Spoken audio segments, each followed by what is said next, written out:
Tahapannya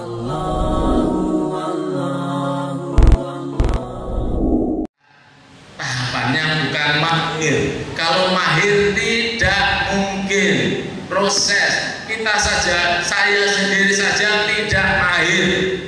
Saya masih banyak perlu diluruskan, dibenarkan. Tapi kalau ya kata di sini, insya Allah orang yang tadinya nol sama sekali nggak kenal huruf hijaiyah, dia akan bisa membaca Al-Quran dengan kualitas terbata-bata. Itu pun Nabi Muhammad SAW memberi kabar kepada kita, lahu ajroni, orang yang membaca Al-Quran bacaannya terbata-bata, megam-megam, banyak salahnya daripada benarnya, baginya tetap 2 pahala. Pahala apa itu? Pahala kesusahan. Orang mendapatkan kesusahan itu berpahala dalam Al-Quran dan pahala membaca Al-Quran. Jadi seperti itu. Makanya saya ingatkan, dulu orang dulu itu cerdas. Kan mungkin yang ngajinya dulu pakai juz amma, kiai kita suka bilang gini toh, ler ngaji tenanan, ngaji itu salah dosa. Kan gitu ya, tak dengar gitu nggak? Nah, itu ini kiai saya ya, saya ini asli Cepu Pak, jangan. Saya kantor orang Magelang saja, jadi orang bilang saya itu aslinya Bojonegoro, tapi dekat ke Cepu sebelah. Kiai saya itu galak sekali, setiap salah mesti dipukul. Kalau dia bawa dragon hitam itu apa? Yang saya untuk oles-oles itu loh. Nah, minyak gosok itu udah marah, dragonnya keluar itu mau dioles-oleskan. Ya panas, tak peduli. Saya dibawa pulpen ya ada, mukanya diorek-orek. Makanya ngaji dan susah sekali, ya kan? Apalagi ditambah ngaji salah dosa, ya cerdas ya enak. Aku ngaji diorek-orek, aku ngaji disabuti terus. Salah sih salah, wes itu sabut itu dosa. Mending orang usah ngaji, itu cerdas. Ya, seperti itu ya, paham? Jadi 5 kali pertemuan bisa baca Al-Quran itu tahapannya apa? Terbata-bata. Tapi tolong dicatat. 50 tahun nggak pernah buka Al-Quran, nggak tahu Al-Quran, belajar cuma 1 bulan langsung membaca Al-Quran, kira-kira seneng nggak? Nah, senengnya itulah yang membuat dia lancar. Karena di pelatihan Semarang kemarin kan 2 kali Pak, ya, akhir tahun 2019 bulan September kita ngadain, Januari kita ngadain. Dan ternyata ada alumni dari Semarang mengaji yang pertama tadi, kan Pak itu tidak bisa sama sekali. Ketika Semarang 2 mengaji, dia SMS kepada panitia, Ustaz, alhamdulillah saya sudah hatam 3 kali. Sebelumnya 0 sama sekali. Kenapa kok bisa seperti ini? Karena senangnya tadi loh Pak. Kalau dia tidak senang, nggak bakalan dia membaca sampai hatam. Nah, 5 kali pertemuan ini membuat orang senang dulu, alhamdulillah, bersyukur. Ya, orang bersyukur kan apa? Lazidanakum, akan ditambah oleh Allah Subhanahu wa taala nikmatnya tadi. Nah, inilah kurang lebih gambaran metode Sakifah. 5 kali pertemuan bisa baca Quran ini, makalahnya terbantah-bantah, tapi sesudah itu dia akan lancar insya Allah. Klik lagi Ustaz. Oke, ya ini klik lagi. Ya. Ini rahasia yang ada di metode Sakifah yang tidak ada di metode lain. Nah, jadi nanti Bapak Ibu kalau metode ini rahasianya di sini, tidak ada di metode lain. Pertama apa? Mendahulukan yang terpenting di antara yang penting. Apa maksudnya? Kalau kita mau mengajarkan membaca Al-Quran, pastikan ada bab-bab yang penting, bab-bab yang terpenting. Guru ngaji harus tahu mana bab yang terpenting, mana bab yang penting. Yang didahulukan mana? Yang terpenting. Itu yang pertama. Yang kedua, membuat belajar Al-Quran menyenangkan. Jadi suasananya ngaji nggak kayak zaman dulu saya ngaji. Suasananya ngaji senang, menyenangkan. Pernah beberapa tahun yang lalu, bulan Ramadan, setengah 1 malam saya ditelepon sama seorang guru, Pak. Ustaz, ini alhamdulillah semangat sekali. Sudah setengah 1 malam nggak mau pulang, pengen ngaji terus Ustaz. Nah ini nggak menyenangkan, mari terang langsung balik, ya kan? Tapi kalau yang senang sampai jam 12:30 malam itu telepon. Nah inilah rahasia yang di metode ini. Makanya nanti antum akan kita kasih tahu trik-trik supaya orang itu betah di pengajian kayak apa. Ya, klik lagi Ustaz. Tolong jawab. Ya, antum bisa jawab ini, antum akan tahu bagian mana yang terpenting untuk mengajarkan baca Al-Quran. Klik lagi Ustaz. Ya. Tahapan apa yang terpenting untuk mengajarkan baca Al-Quran? Karena guru ngaji itu kalau nggak tahu ini, dampaknya mesti ada. Entah muridnya bosan atau gurunya yang pamit, antara itu. Ya. Pertama, klik bisa mengajarkan tajwid. Nah, di mana untuk mengajarkan tajwid itu penting atau terpenting? Ada yang jawab terpenting? Tajwid? Ada ibu? Oke, kalau dijawab terpenting, huruf hijaiyah belum hafal, ngajari tajwidnya itu bagaimana? Bisa nggak? Tidak bisa. Lah makanya untuk ngajari orang tua belajar ngaji, nggak usah ngopeni masalah tajwid, nggak usah ngurusi masalah tajwid. Hah? Nah, lumayan kan meringankan beban. Karena posisi tajwid ini penting. Tidak terpenting untuk orang yang baru bisa baca. Yang kedua, makhorijul huruf. Makhorijul huruf itu salah titik saja sudah berubah artinya. Contoh yang paling sering kita dapatkan adalah orang Sumatera itu sebagian kemarin ketika saya ngajar, dia menyebutkan kolbun, itu bukan kolbun, tapi maaf, kalbun. Jauh nggak artinya? Nah, makanya saya mau tanya, makhorijul huruf ini penting atau terpenting? Apa? Penting. Ada yang terpenting? Ada. Oke. Jadi gini Bu ya, Pak. Kalau ibu, bapak mengajarkan orang tua, makhorijul huruf itu dianggap terpenting. Berarti jangan dipindah sebelum dia hafal betul huruf hijaiyah. Ya.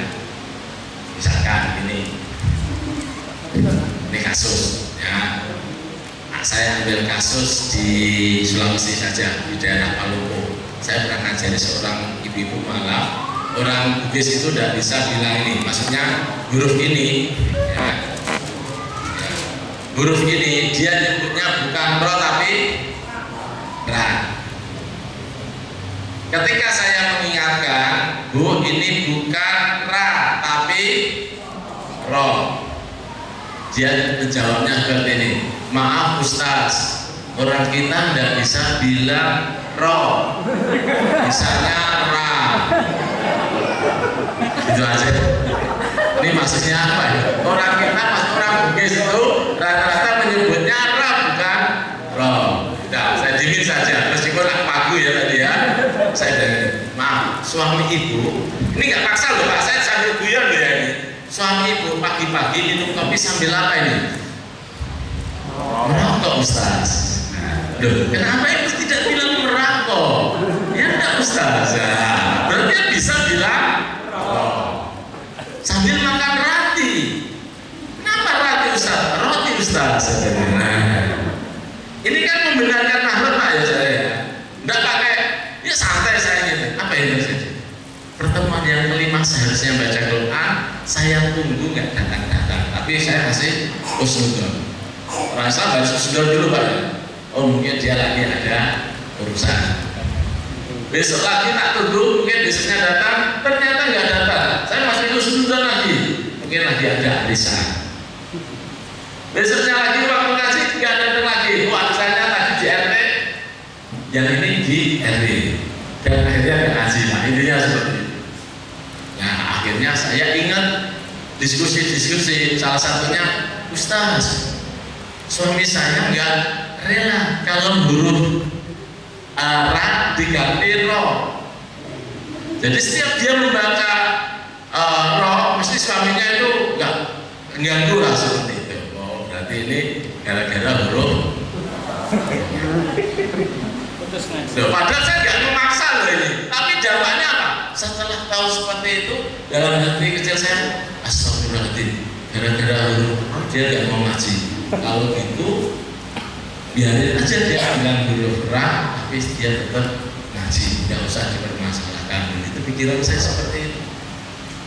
Itu kalau di sana, di Jawa lain lagi. Nanti kalau kerja di Mbah gitu, ya jangan. Mbah, niki nopo Mbah? Do, kan itu. Baik, do. Repot toh Mbah? Do. Astagfirullahaladzim. Repot, tinggal Mbah. Do. Maaf, ini suasananya ngajak-ngajak atau ngajak dulu? Kenapa? Karena makhluk huruf ini terpenting, ya kan? Harus benar dong. Jadi berkisah antara makhluk terus akhirnya suasananya aja nggak enak. Hanya antara dua, dia pamit dulu atau kita yang pamit yang aja. Gara-gara makhluk itu. Makanya tolong makhluk huruf posisinya penting saja. Jadi kalau seperti ketemu kasus seperti ini bagaimana? Mbak, monggo Mbak. Do. Ribet Mbak. Ribet Mbak, subhanallah. Ribet Mbak. Do. Luar biasa. Sudah. Luar biasa. Maksudnya nggak banyak orang kan. Intinya kan dia mungkin sebenarnya ini semangat. Ini kan kita tidak dalam hal mengajari makhluk huruf. Mereka kan belum apa huruf. Makanya makhluk huruf tolong posisinya di mana tadi, penting atau terpenting? Paham sampai sini? Pilih lagi Ustaz. Mengenalkan 28 huruf hijaiyah penting atau terpenting? Terpenting? Tidak penting? Atau penting saja? Kalau penting saja mau ngajari apa? Kan penting. Yang kita butuhkan kan terpentingnya. Nah, mengenal ini boleh lupa, boleh salah. Jadi ini posisinya terpenting. Klik lagi Ustaz. Mengenalkan tanda baca fathah, kasrah dan dhamma penting atau terpenting? Penting. Berarti kalau ngajari nggak usah pakai alangkah. Penting kok masalahnya. Jadi ini terpenting, harus diutamakan, didulukan. Nah ini terpenting. Dua ini terpenting. Nah. Yang terakhir tahsin pakai irama penting atau terpenting?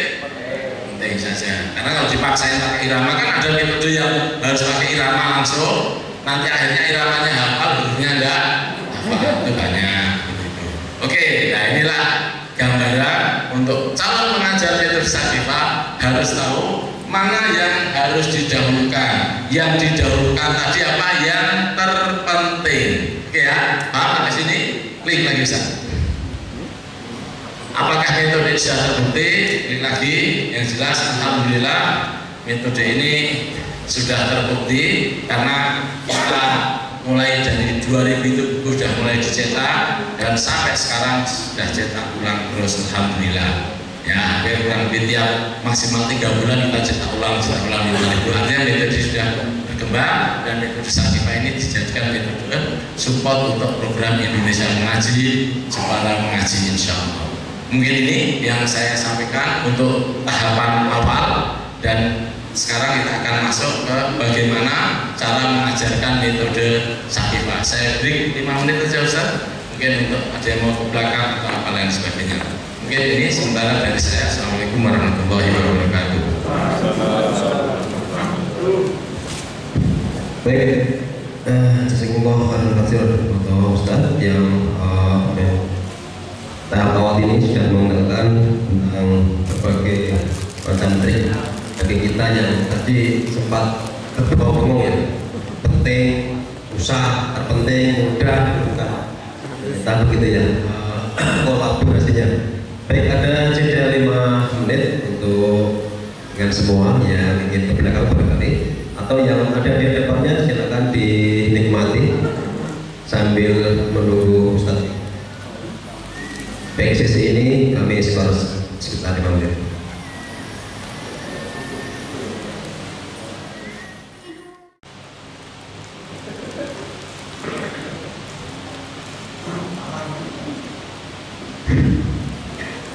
Bismillahirrahmanirrahim. Assalamualaikum warahmatullahi wabarakatuh. Alhamdulillah, Bapak Ibu yang dirahmati Allah Subhanahu wa taala. Saatnya kita akan menerangkan bagaimana metode Sakifah ini bisa kita ajarkan pada orang dewasa.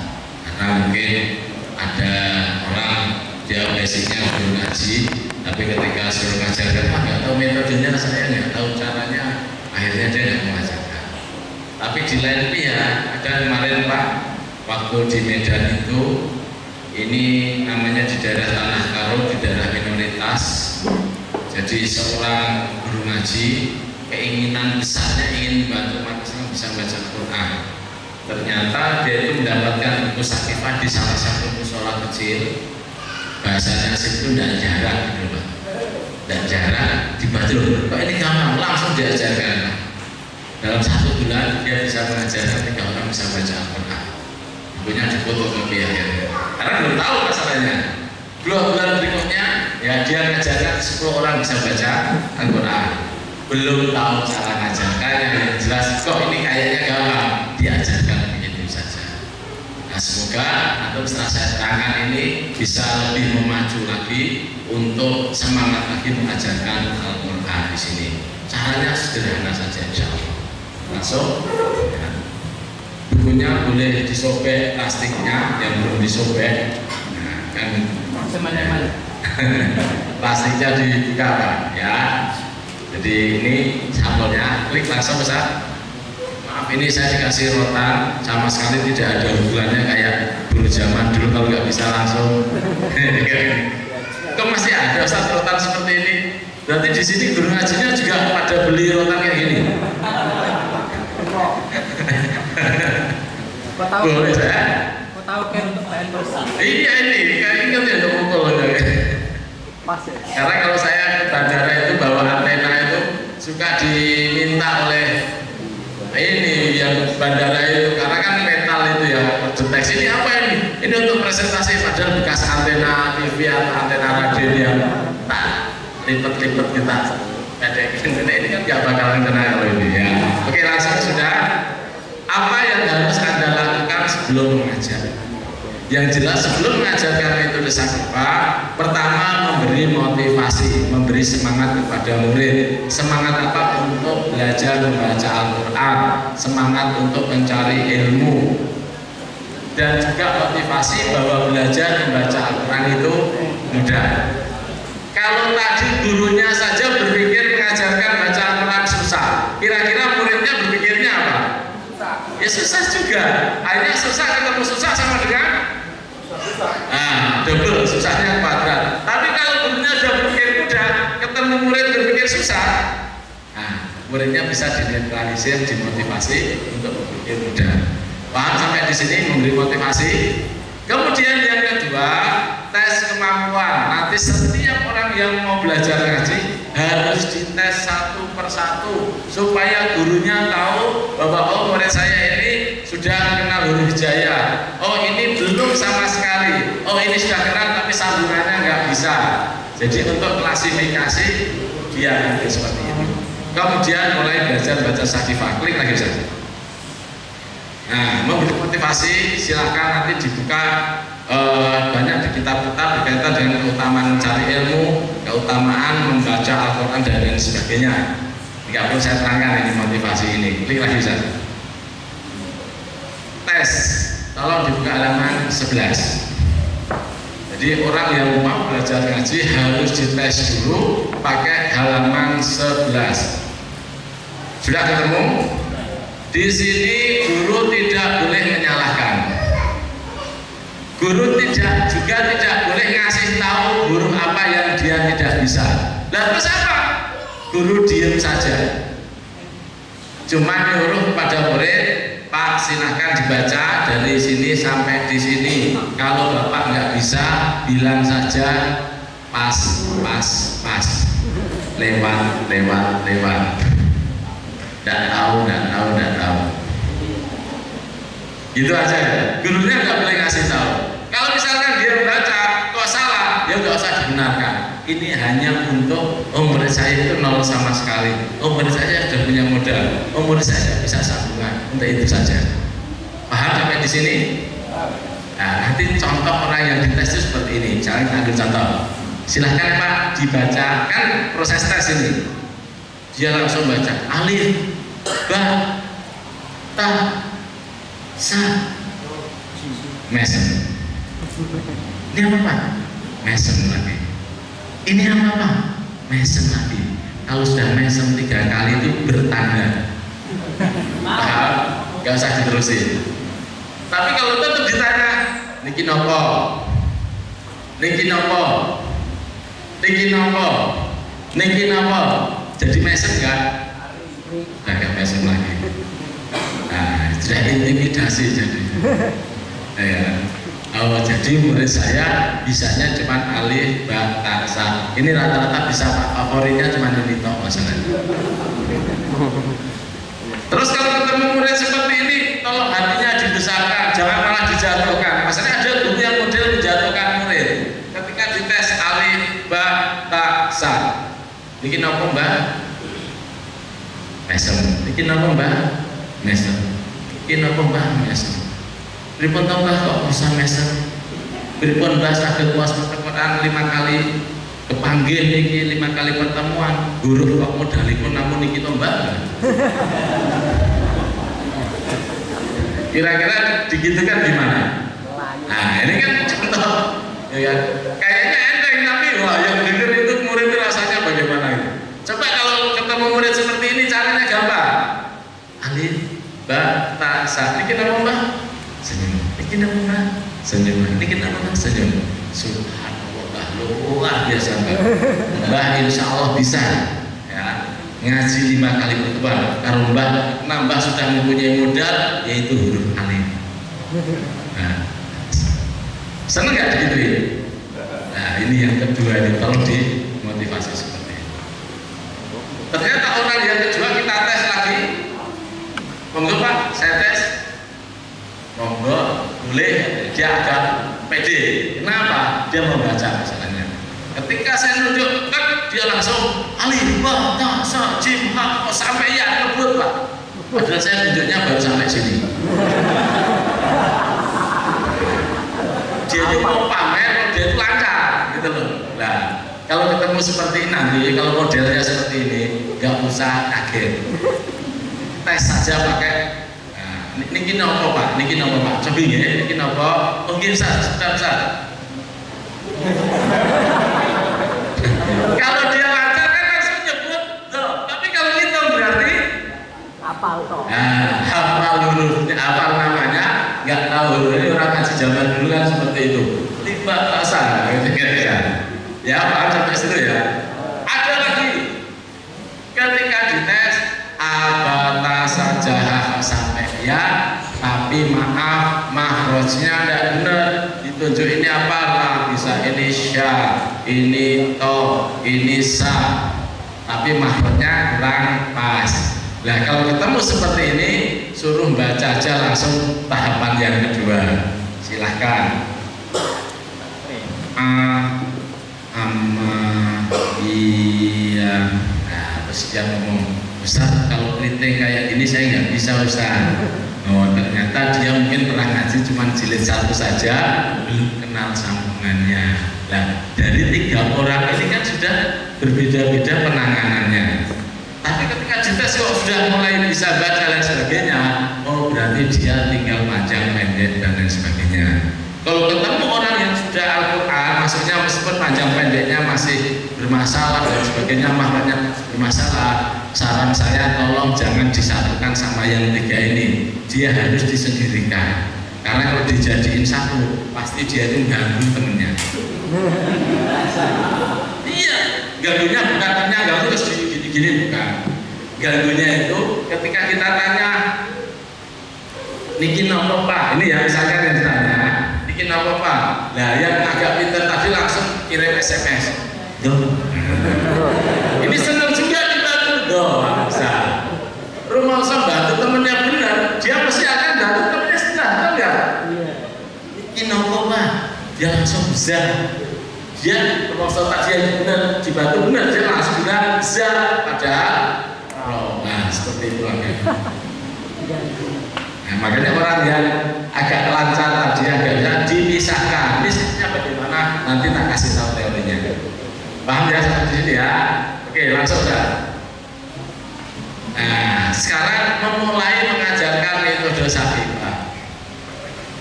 Mungkin Bapak Ibu ketika mau mengajarkan metode ini, di sini kan tertulis 5 kali pertemuan bisa membaca. Nah, tolong saya ingatkan, jangan mikir 5 kali pertemuan bisa baca. Pikir saja, ngajarkan saja. Makanya di sini mengajarkannya per bab dari bab 1 sampai bab selesai. Nggak usah mikir harus 5 kali pertemuan. Karena kalau Bapak Ibu ngajarnya harus langsung 5 kali pertemuan, pasti terbebani dan pasti malah mundur. Tapi kalau teko ngajar ternyata bisa ngajinya kok 10 kali pertemuan, nggak masalah, wajar saja. Baru pertama kali kan mesti ada salahnya. Sama saya baru pertama kali ke Jepara nyupir sendiri, akhirnya nyasar-nyasar sampai nggak masalah. Insya Allah yang kedua nggak akan nyasar-nyasar, nggak akan minta bantuan panitia untuk kesini karena sudah pernah. Sama nanti Bapak Ibu ngajar pertama kali 10 kali pertemuan baru bisa baca Quran, nggak masalah. Ngajar lagi bisa baca Quran, ternyata 8 kali pertemuan. Ngajar lagi 6 kali pertemuan. Ngajar lagi baru 5 kali pertemuan. Jadi prosesnya tolong mengajarkannya per bab saja, tidak usah mikir harus 5 kali pertemuan. Paham? Mengajarnya berdasarkan 5 kali pertemuan, tidak usah mikir. Mengajarkan semampunya murid. Ini apa maksudnya? Pernah Pak, saya ditelepon, Ustaz saya seminggu lagi mau umroh, tapi saya nggak bisa baca Quran, bisa nggak bantu saya supaya dalam waktu seminggu itu bisa baca Quran? Nah, berarti kan ngajarnya semampunya murid. Siap Ustaz, saya ngaji setiap hari sampai saya berangkat umroh. Makanya ya, yang punya bimbingan haji umroh itu salah satu ininya, poinnya ada di pulang umroh bisa baca Quran, itu sebenarnya membuat banyak orang tertarik yang bisa baca Quran. Jadi di sela-sela perjalanannya bisa belajar ngaji. Oke ya, paham sampai di sini ya. Fokusnya ini saja, apa? Ngajarkan saja pokoknya. Dan maghrib ngajar cuma 1 halaman tidak masalah. Maghrib punya 1 halaman tidak masalah. Pokoknya jalan santai itu saja. Kalau sudah sering, insya Allah bisa 5 kali pertemuan. Langsung saja. Klik lagi. Halaman 12 silahkan dibuka. Sudah. Ya, kita akan mengajarkan 18 huruf hijaiyah. Kita akan mengajarkan 18 huruf hijaiyah. Ya. Sebelum ini saya mau menulis beberapa huruf.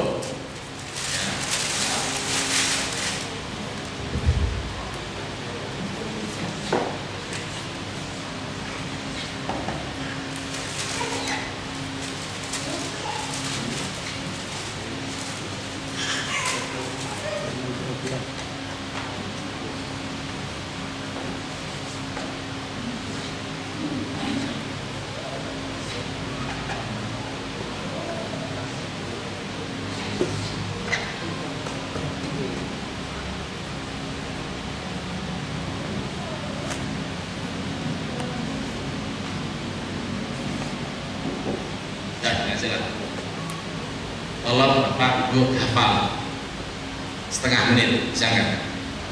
Setengah menit saja. Tidak kelihatan. Apa? Diajukan.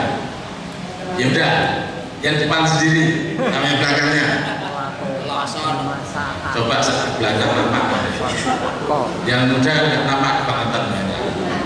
Nampak apa? Nampak ya? Ayo silakan dihafal.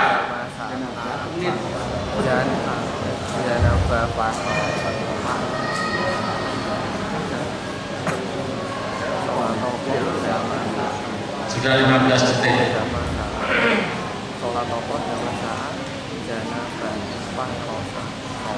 Ya. 15, 14, 13, 12, 11, 9, ya, 8, 5, 4, 3, 2, 1. Siapa yang hafal? Siapa yang hafal? Ya, silakan yang keras, Pak.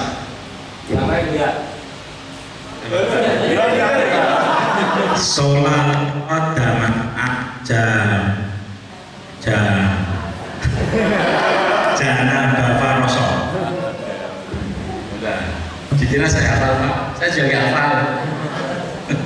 Gini ya, sekarang kenapa sebanyak ini, ya, tidak hafal?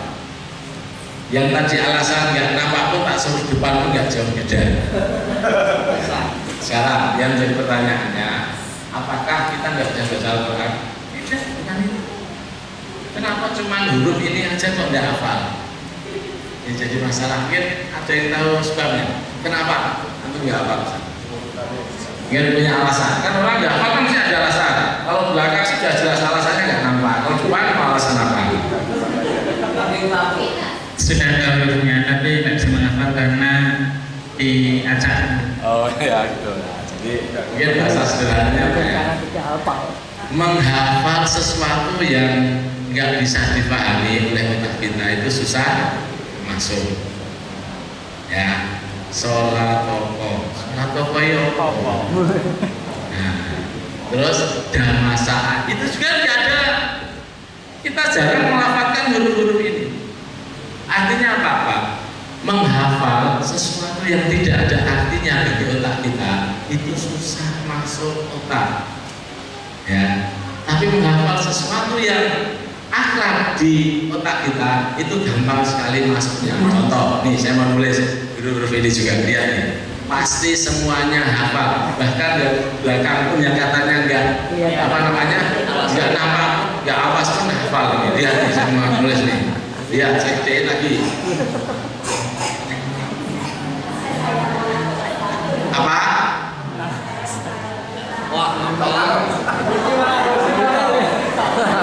Ayo silakan.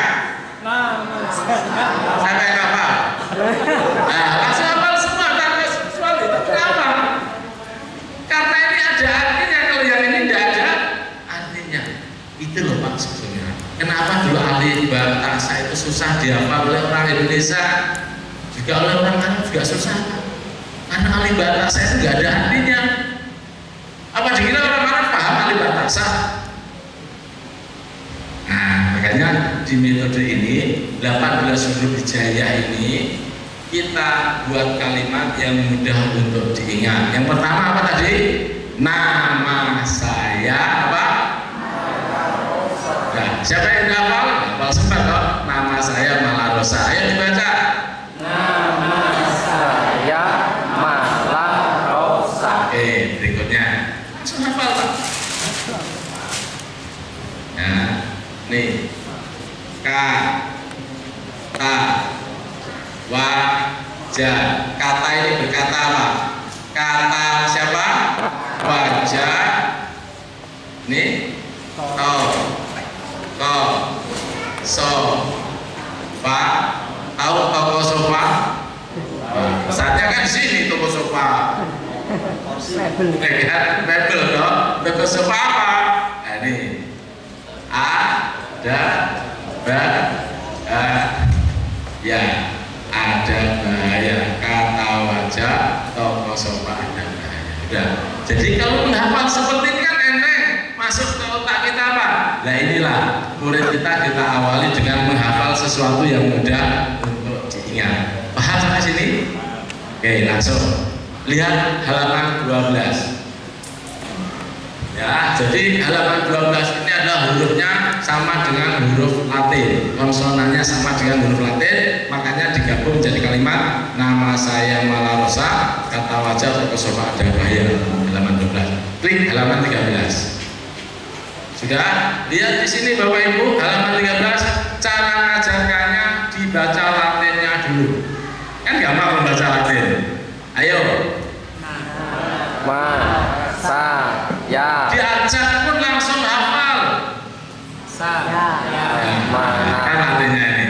Sudah. Dia dikasih jalan dulu.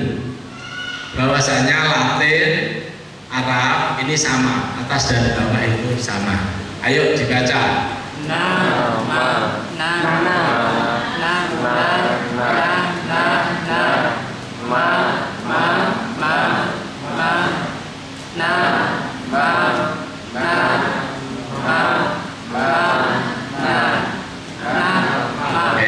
Prosesnya menghafal 3 huruf gitu saja pelan-pelan. Kan dia sambil ngelirik masalahnya, ngelirik ke bawah. Tidak apa-apa Pak, nanti jangan ditutupi ya, ditulis itu untuk nyontek, bukan untuk ditutupi oleh ustaznya. Berikutnya apa ini? Nah, kira-kira berkali-kali kan apa nih? Ini apa? Ya. Cirinya titiknya ada di bawah. Ya, ayo.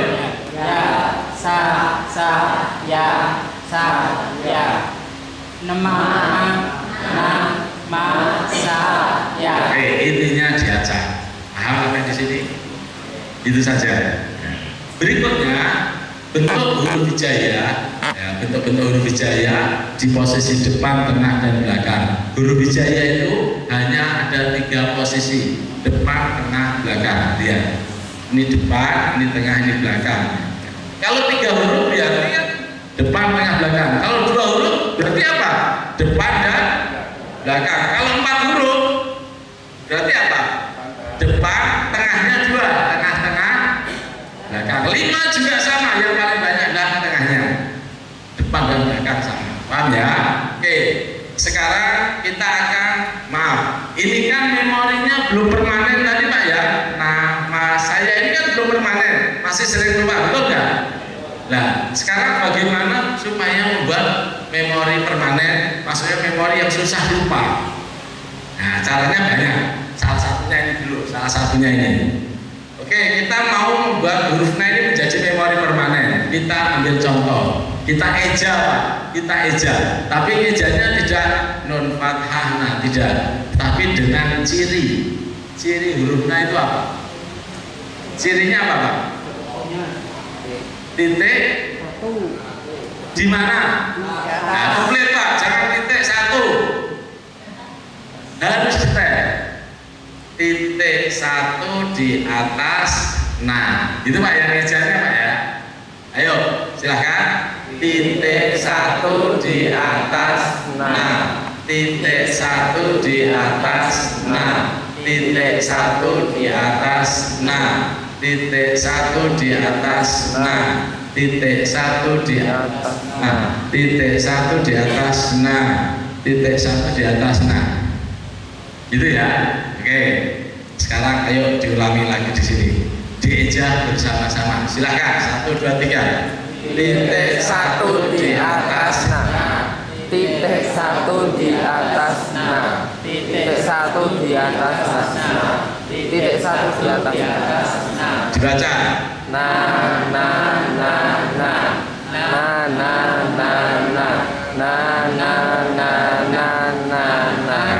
Kalau yang dibaca cuman ini kan bosan tuh Pak, ya enggak? Jenuh tuh Pak yang dibaca ini. Supaya tidak bosan, orang kalau supaya tidak bosan diajak kemana supaya tidak bosan? Nah, diajak jalan-jalan, diajak piknik. Nah, berarti ini diajak juga nanti Pak. Ayo dibaca lagi diulang. 1, 2, 3. Nah, ini kan bosan nih, diajak piknik. Ayo.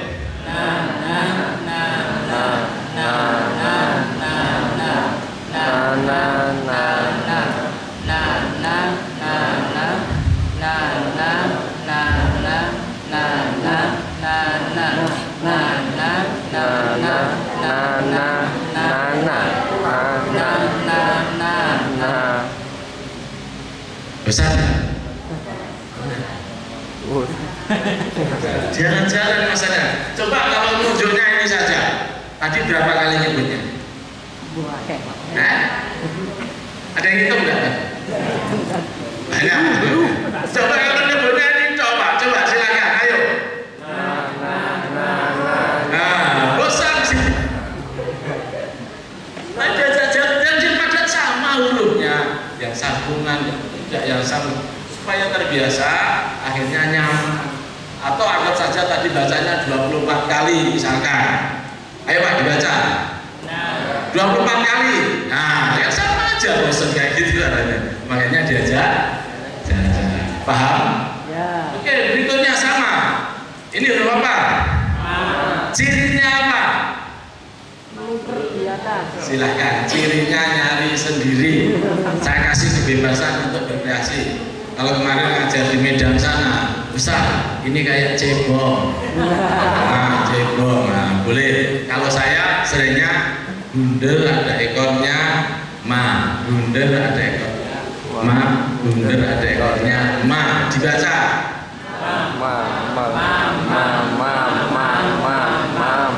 Mulai besar terus diajak kemana? Ini, ayo.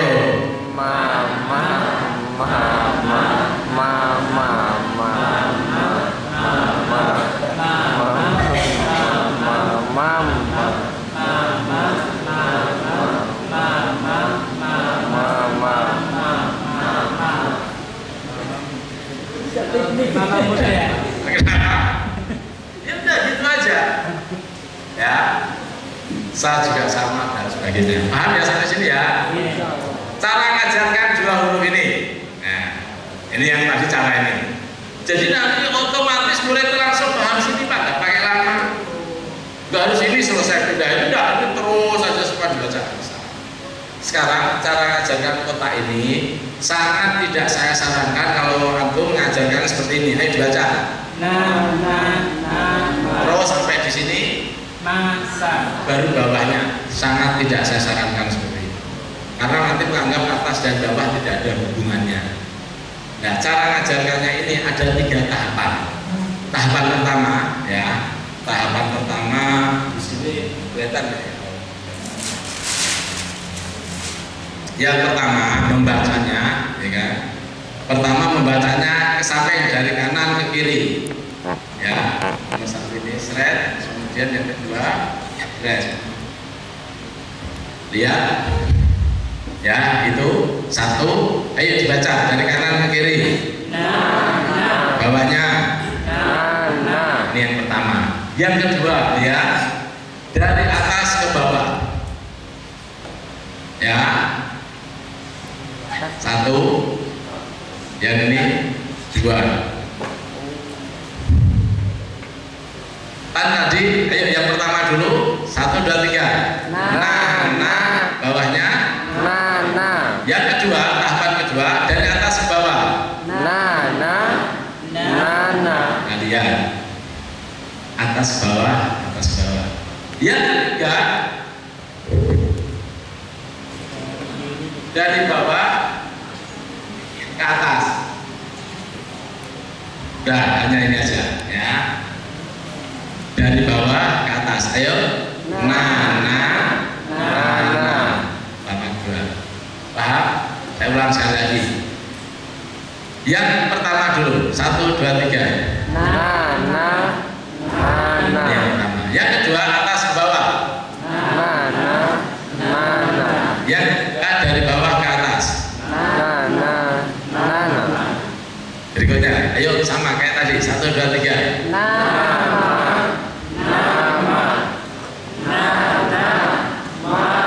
Dari bawah ke atas.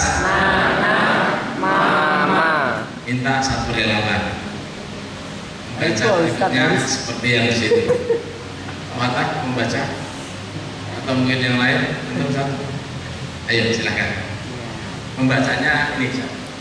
Masa ini konsepnya tahapan pertama, tahapan kedua. Langsung hafal. Antum yang baca dia cuma nunjuk. Silakan. Ini pelajaran nunjuk loh Pak. Ini nunjuk itu. Cuma nunjuk loh ini yang baca ya silakan. Ini aja ini nggak bebas ya ini aja. Silakan. Salah. Ini Pak. Ini simple tapi ini pengaruh sekali. Nah, ini Pak. Ini Mas. Yang pertama Kak. Yang pertama Dari kanan ke kiri. Nah, oke silakan. Nasa. Yang kedua dari atas ke bawah. Yang ketiga dari bawah ke atas. Itu. Berikutnya lagi. halaman maaf, bukan halaman. Ya. Naya,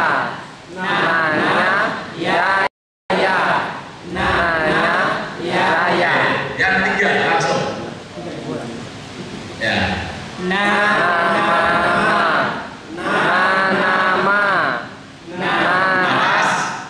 Atas bawah dulu yang kedua. Balik. Mama. Sampingnya.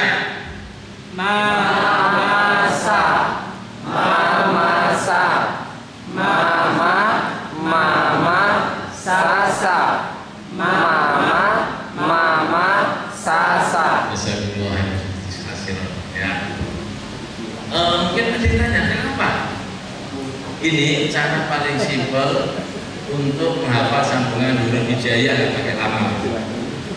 Karena kan kayak ada metode jilid itu, dikenalkan hurufnya semua baru sambungannya, kan bermasalah. Kalau ini langsung kita kenalkan. Terus di sini ini hakikatnya untuk mengulang-ulang itu tadi juga, ya, untuk mengulang-ulang supaya tidak bosan tadi. Caranya seperti ini. Paham? Bisa diterima? Oke, alhamdulillah. Dibuka halaman 14. Malarosa. Pola yang ada di halaman 13 itu persis kayak yang ada di halaman 13. Jadi cara ngajarkan halaman 14 persis kayak halaman 13. Polanya sama, silakan ini diejak mau kayak apa silakan. Nunjuk duanya pun juga sama atas bawah pakai pola ini. Ya, pakai pola ini. Paham? Di sini. Klik lagi halaman 15 Ustaz. Lagi terus halaman 15 terus. Oke, silakan dibuka halaman 15. Ya, ringkasan nama saya Malarosa. Jadi kalimat nama saya Malarosa diulang lagi di sini Bapak Ibu. Jadi nggak usah khawatir, semakin sering diulang, dia insya Allah akan ingat. Karena cara menghafal memang seperti itu, ya, diulang-ulang dan insya Allah akan ingat. Apalagi di metode ini antara cara berpikir otak kanan dan otak kiri dijadikan satu, nanti akan lebih mudah. Oke, kemudian ini wajib dibaca sesering ini yang sambungan ini, karena setelah ini mereka sering ketemu sambungan. Sekarang yang menjadi masalah ketika murid membaca nama sa, bacaannya itu benar. Biasanya guru ngasih komentar kepada murid.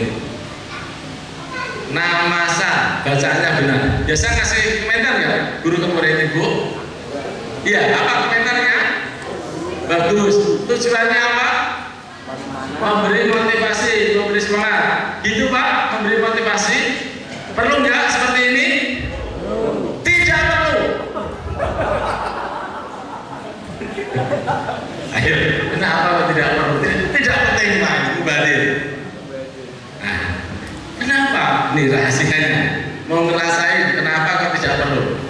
Oke, kalau pengen tahu rasanya gini. Ya, kalau pengen tahu, ya, saya jawabannya prakteknya saja supaya nanti tahu rasanya sendiri. Ya, oke. Sekarang Bapak Ibu membaca ini nama sa. Kalau bacaan Bapak Ibu benar, saya akan kasih komentar bagus. Setelah saya kasih komentar bagus, baru Bapak Ibu melanjutkan halaman samping tulisan sampingnya. Mas saya bagus lagi, saya kasih komentar bagus. Baru melanjutkan yang nama. Kalau saya belum baca bagus, belum kasih komentar bagus, jangan dilanjutkan ke sesudahnya. Paham sampai di sini? Coba kalau ingin tahu jawabannya kenapa itu tidak perlu, ya. Oke, 1, 2, 3, dimulai. Nama sa. Bagus. Nama saya. Bagus. Ya nama. Ya, bagus. Saya na. Bagus. Sama na. Bagus. Sama. Ya, bagus. Salama. Marola. Nunggu apa Pak? Nunggu bagus. Berarti sudah ketagihan. Paham? Kalau antum bablas terus karena antum membaca sebagai orang yang bisa baca. Tapi kalau sesuai instruksi tadi berarti nggak kena hipnotis dia tadi. Maksud saya gini, orang tua ketika baca benar, ya ini yang terjadi di dalam otak ketika murid kita baca benar ya. Dia baca seperti ini. namasa. Kan benar dibacanya. Kita diam pun tidak masalah sebetulnya. Tapi kan kita pengen ngasih motivasi murid toh. Bagus. Pertama belum ngaruh Pak, kalimat bagus ini. Dia baca lagi, masaya. Bagus Pak. Nah, di otaknya murid kita bertanya, kenapa sih Ustaz kok bilang bagus? Baru tanya itu. Ya nama bagus. Loh kok Ustaz bilang bagus lagi? Ada apa ya? Nah, sayana bagus. Apa kalau saya bacaan saya benar Ustaz bilang bagus ya? Nah ini masih tanda tanya. Samana bagus. Nah ini sudah mulai arah berbahaya nih. Oh kalau Ustaz bilang bagus, bacaan saya benar. Nah mulai dibalik nih Pak. Rosama bagus. Oh berarti kesimpulannya kalau Ustaz bilang bagus, bacaan saya benar. Akhirnya dia tergantung sama apa? Bagus. Benar dia baca. Salama. Benar gak bacaannya? Benar. Lihat Ustaznya, karena Ustaznya lagi main HP. Nah, lihat itu kenapa? Butuh apa dia? Butuh bagus tadi. Nah, makanya kita kasih tahu cara supaya Bapak bisa update status ketika ngaji bisa ada caranya. Dua kerjaan. Kenyataannya seperti itu. Caranya nanti kalau pas bab ini gini saja.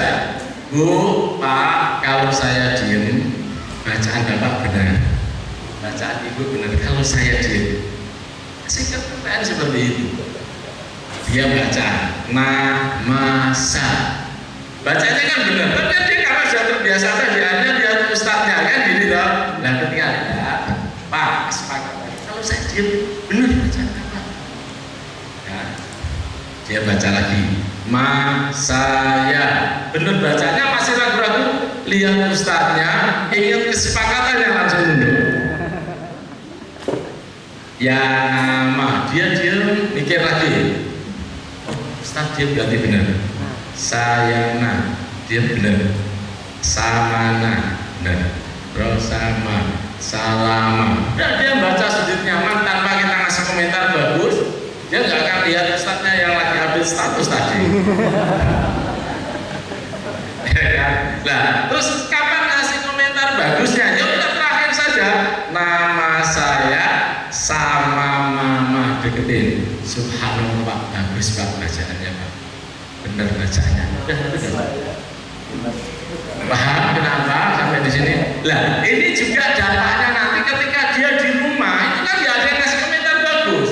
Karena dia malu belajar sama istrinya, apalagi sama anaknya dia malu, makanya dia bacanya sendiri. Kalau bacanya sendiri, tidak perlu ada yang ngasih komentar bagus. Tapi kalau dikasih komentar bagus terus, biasa dikasih komentar bagus, di rumah baca sendiri kan nggak ada yang ngasih komentar.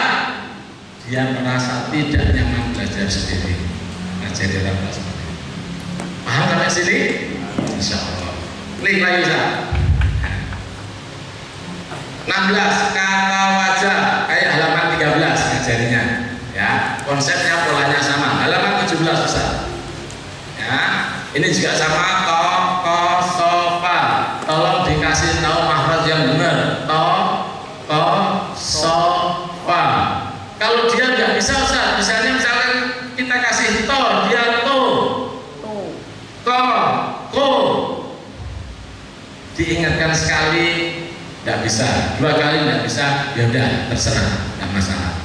Sementara didiemin dulu nggak apa-apa sambil jalan supaya senang ya. Klik lagi 18. Ini ngajarkannya tidak boleh banyak memuji juga kayak halaman 15. Klik lagi halaman 19 ada bahaya ngajarkannya kayak halaman 13 tadi juga karena polanya sama. Halaman 20-nya Ustaz.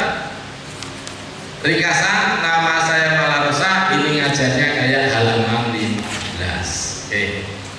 Ya, ini bab yang pertama. Sekarang kita masuk bab yang kedua. Halaman 21 bukan. Ya, klik lagi.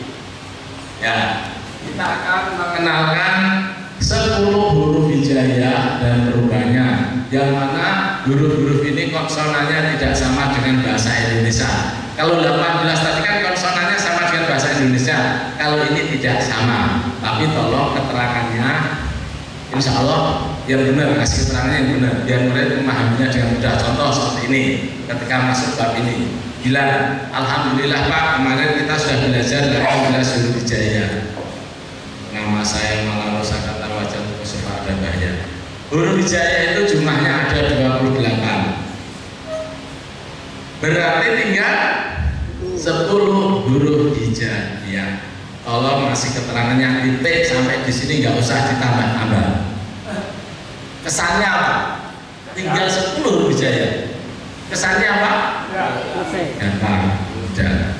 Tapi maaf, ada kebiasaan guru apa? Guru itu minta perhatian sama murid, makanya keterangannya ditambah. Tapi apa yang terjadi ketika menerangkan ini keterangannya ditambah? Coba apa yang terjadi di otaknya murid kita? Contoh. Alhamdulillah Pak, kemarin kita sudah belajar 18 huruf hijaiyah. Huruf hijaiyah itu jumlahnya ada 28. Berarti tinggal 10 huruf hijaiyah. Tapi awas Pak, jangan main-main dengan 10 huruf hijaiyah. Apa yang terjadi di otak murid? Nah, yang tadi sudah berpikir enak tinggal 10 huruf hijaiyah, ente. Tapi ternyata gurunya malah nambahin, awas, jangan main-main dengan 10 huruf hijaiyah. Ustaz aja belajar huruf kho saja, sampai lidahnya itu pungkel, ditakut-takut seperti itu, nggak perlu. Ya, sudah paham sampai di sini? Pertanyaannya, sebenarnya 10 huruf hijaiyah ini susah atau mudah sebenarnya? Mudah. Susah sebenarnya. Nah, sebenarnya susah. Sebenarnya apa? Mudah sebenarnya? Mudah. Ibu sebenarnya susah apa mudah? Hah? Oh iya, alhamdulillah. Sebenarnya mudah Mas. Sebenarnya mudah, susah nggak usah dibawa lagi.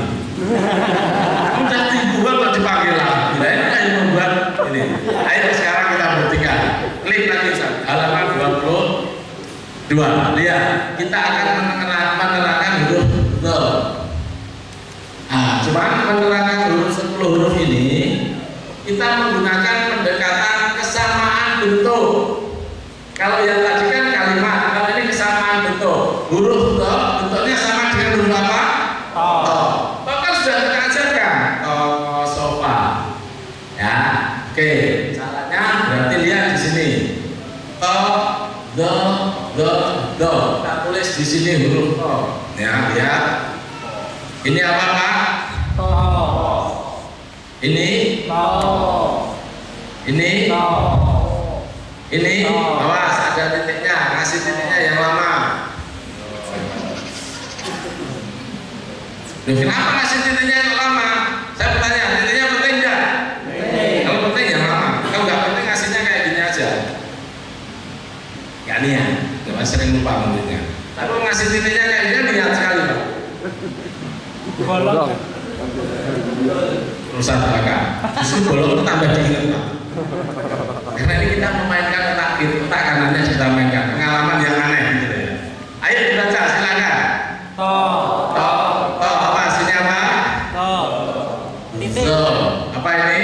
Zo. Ayo baca. To. Zo. Nah, ketika suruh baca misalkan zo, murid kita bisanya zo.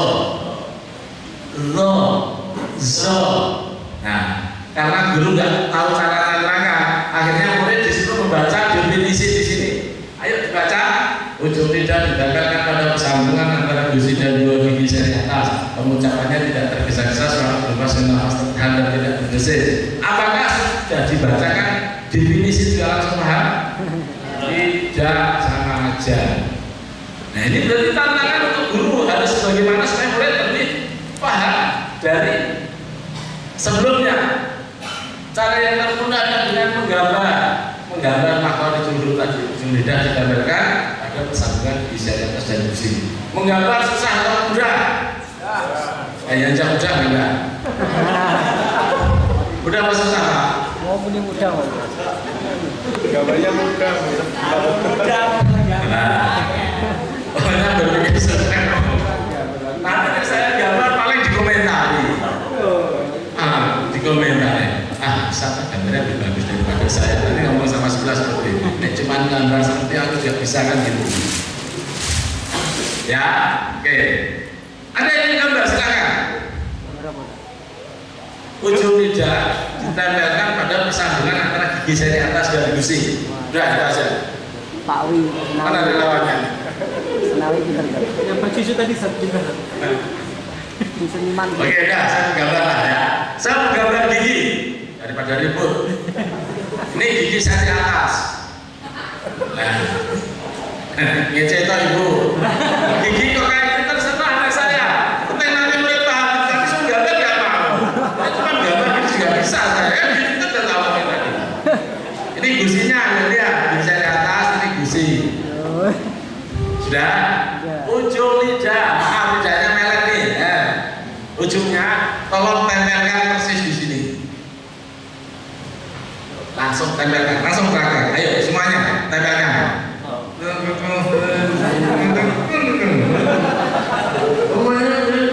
Tuh, ayo. Tadi.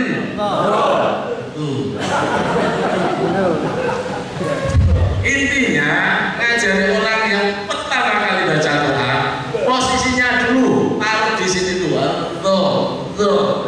Dah. Finishingnya itu nanti. Ya, penting taruh di sini. Buat kalimat huruf do.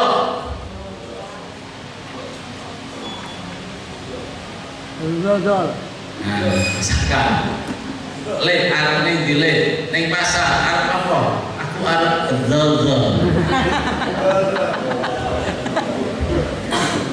Minggu-minggu tanya, "You arep ning ndi you?" Aku arep zolan. Orang Jawa banyak Pak, ini kan. Udah buat kalimat seperti itu zol, ya. Paham sampai di sini? Ya, oke. Atau orang yang menganiaya orang lain itu orang apa? Zolim. Tulis dulu. Zolim di sini. Kita akan dikit toh. Oke. Kalau di sini sudah zol, ayo tidaknya ditempelkan semuanya. Nah, sekarang dibaca konsepnya kayak yang disebutkan tadi atas bawah, apa samping atas bawah. Ayo dibaca 1, 2, 3. Bawahnya atas bawah. Dari bawah ke atas. Dan seterusnya. Ini untuk mengulang sebanyak mungkin dengan senang hati murid. Paham sampai sini Pak? Oke, kita lanjut. Huruf do, lidahnya sampai nempel di gigi geraham sebelah kiri. Do, ayo tempelkan di pipi kiri juga nggak apa-apa. Semuanya tempelkan dulu ayo Pak. Nah di situ kasih tahu letaknya di situ dulu. Karena ini huruf istitolah. Istitolah itu ucapannya tidak bisa spontan, tapi harus ada persiapan, yaitu naruh lidah di sini. Seperti itu. Kalau sudah buat kalimat arep dika aku arep do. Beda sama tadi do ini do. Arep dia dolan. Kalau tadi apa? Dolan. Nah, di situ saja. Ya, Anda sampai di sini. Berikutnya membaca yang ada di sini. Atas bawah. Oke, ini huruf apa? A sama A. Ini gambar. Ustaz, punya sapi Ustaz? Punya sapi ya? Enggak punya. Pernah punya sapi? Bunyi sapi itu bagaimana Ustaz? Apa? Sapi lagi. Oh, sapi lama. Cuma sapi itu beda Pak. Yang jelas ini lihat. Suara sapi, ya, ini sapi tidak huruf ini loh. Ini suara sapi. Nggak pantas ya. Tapi kalau ini kan dikendorkan nih. Di sini ya. Di sini. Tapi maaf, jangan tersinggung ya. Orang Jawa Tengah itu sapinya bunyinya kan bukan itu, tapi itu di luar Jawa ya. Kenalnya seperti itu. sini enggak? Enggak Bapak? Enggak beda. Alhamdulillahirabbil alamin. Kok nanti ketemu seperti itu enggak apa-apa, Pak. Itu proses. Karena ini kelebihan orang Jawa Tengah. Bukan kekurangan, enggak usah khawatir. Kalau orang Sulawesi tadi kan juga punya kelebihan dia. Apa huruf roh jadi? Nah, nanti banyak saya kasih tahu kelebihan dulu. Berikutnya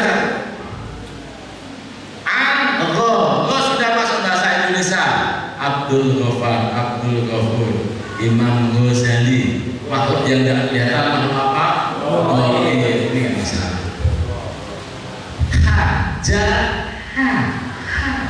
Nah ini gampang. Silahkan ketawa Bapak Ibu pakai huruf ini.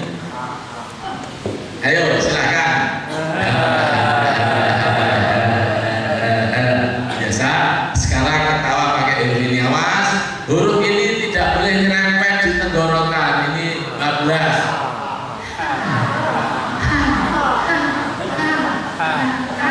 Kalau pakai ini, ini, sudah itu saja membedakannya. Ya, awas ada harimau kan gitu ya. Dirubah, awas ada harimau. Awas ada hantu.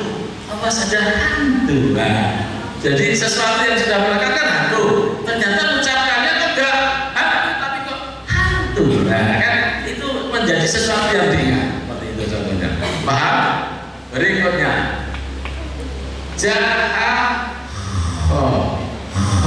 kalau ini wajib serah, wajib kasar. Dan alhamdulillah semuanya sudah fasih mengucapkan huruf kho, tapi mengucapkannya di atas jam 10 malam nggak sadar. Ya enggak? Maaf. Nah, disitulah letak huruf kho. Nah, saya bertanya sama ibu, kalau bapak tidur ngorok ganggu nggak? Ganggu nggak ibu? Ganggu. Saya kasih tahu ya. Kalau ngoroknya sesuai mahram, insya Allah nggak ganggu. Ini benar itu. Tapi kalau ngoroknya nggak sesuai mahram, itu yang ganggu. Mau bupi nih, ayo lihat bupinya nih. Nah, enak-enak tidur bu, ya itu enak tidur. Tiba-tiba sampai ibu maaf, kan gitu ya. Ibu bangun dia apa?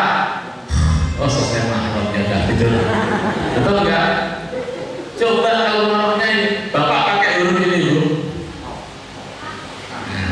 Ibu enak-enak tidur, tiba-tiba bapak ngorok. Ibu bangun lihat bapak. Masa ibu diam ini? Enggak. Bapak bangun. Apa sih bu? Ya kan gitu. Pak salah. Salah gimana? Gimana saya pakai apa? Bapak nggak pakai kho, tapi pakai K. Salah betul ibu. Sudah mengira. Ya, jadi kho ini seperti itu. Kho atau maaf. Pernah kesel nggak bu? Pernah sih nggak pak? Kesel gitu kan? Nah, tolong buangnya pakai huruf kho, siapa sebut? Maaf. Dan di situ tanya. Coba dibuang pakai huruf ini bisa nggak? Nggak bisa ya. Udah, inilah 10 huruf ini ternyata harinya kita paham kan pakai lama sebetulnya. Nggak ada kata susah. Makanya buang pikiran susah itu. Ini lagi susah. Bakasa, ujung lidah ditempelkan, ujung gigi seri atas tempelkan sini pak. Nah ini sering saya pakai persamaan bahasa yang diawali dengan S dirubah jadi sa. Misalkan saya suka sate sapi sambil makan minum susu dicampur sasa. Panjenengan ya Pak. Ya, saya kan biasa saya. Ternyata ucapannya bukan saya. Saya suka sate sapi. Terus apa apa tadi? Ya, sambil minum susu dicampur rata. Kan dia sudah bisa membedakan antara rasa sama rata. Yang tadi halus, yang satu biasa. Sate, sabun. Dan mungkin nanti bapaknya setelah ngaji sakimah pulang dikasih tugas, Pak, nanti sampai rumah Bapak silahkan cari benda-benda yang ada huruf S tadi dirubah jadi sal ya. Bisa besar, insya Allah sal. Bapaknya pulang sampai rumah, Assalamualaikum, Waalaikumsalam. Bu, endi sapune Bu? Apa Pak? Sapu. Bapak arep apa? Bapak arep bersih. Itu kan sudah bisa membedakan antara apa tadi? Sa dan ta. Sudah gitu saja. Ya. Pokoknya harus ada perbandingan. Kita akan memudah dia ingat. Berikutnya bapaknya da. Da juga sama. Ujung tidak ditempelkan di ujung gigi sari atas tanpa ada pendapat naik bisa didepankan dulu. Oke. Untuk memudahkan mengucapkan huruf da buat kalimat perbandingan. Nah ini sering saya pakai supaya mudah dipahami. Ini contohnya. Didi dan Didi duduk. Dua-duanya duda. Dirubah jadi da, silakan. Didi dan Dudi duduk. Dua-duanya duda. Sudah. Bisa dua bisa. Oke. Dua tempat Pak yang saya mungkin ya. Roza, ini sudah masuk bahasa Indonesia. Tapi maaf untuk orang Sulawesi, ya ini lihat nih. Huruf za, orang Sulawesi nyebutnya sa. Orang Sunda nyebutnya ja. Orang Jawa, Jawa Tengah nyebutnya ya. Zakat, orang Sulawesi sakat, orang Sunda jakat, orang Jawa Tengah yaka. Ya, zam-zam, sam-sam, jam-jam, yang. Nah, itu kelebihannya aja. Huruf terakhir Ustaz. Klik lagi terakhir. Ustaz. Ya. Nah, ini huruf terakhir. Nah, ini ya. Sa, sya, nafasnya benar-benar. Kalau ini gampang. Ibu punya ayam nggak Ibu? Nah, kalau ayamnya naik meja, padahal di meja itu ada makanan, bukan makanan ayam, tapi makanan orang. Ayamnya diapain Ibu? Digusar. Ya, nafasi. Nah, ayam langsung aku kon metu. Tapi kalau Ibu musirnya pakai huruf ini, ya, musirnya pakai huruf ini, ayamnya meja. Ayamnya lengah dulu Bu. Aku kon makan terus apa kon metu ya, gitu. Tapi, nah itu langsung paham. Oke, nah inilah kurang lebih 10 huruf hijaiyah ini kita kenalkan dengan mudah. Dan insya Allah nanti harapannya lebih gampang lagi kita kenalkan. Oke, karena waktu sudah zuhur, kita break. Waktu kami kembalikan kepada ini saja dari kami. Assalamualaikum warahmatullahi wabarakatuh.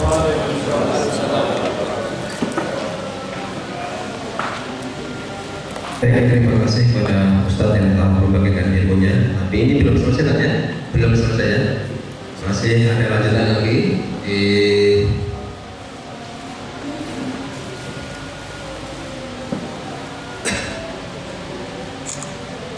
baik Bapak Ibu sekalian, di sesi ini kita sudah dapat ilmu dari Ustadz. Ini langsung pencipta di metode takimah ini benar-benar sudah detail dan paham di metode ini karena beliau yang mencetak sendiri. Demikian untuk acara metode training ini untuk sesi pertama kita beri sebentar. Acara kita agendanya yaitu kita sholat dulu untuk bapak dulu karena keterbatasan tempat mushola di bawah. Ini nanti bapak-bapak yang sholat dulu, kemudian baru ibu-ibu ya. Kemudian nanti dilanjutkan dengan makan siang dan dilanjutkan ke sesi lanjutan. Baik, demikian untuk sesi ini kita tutup dengan doa.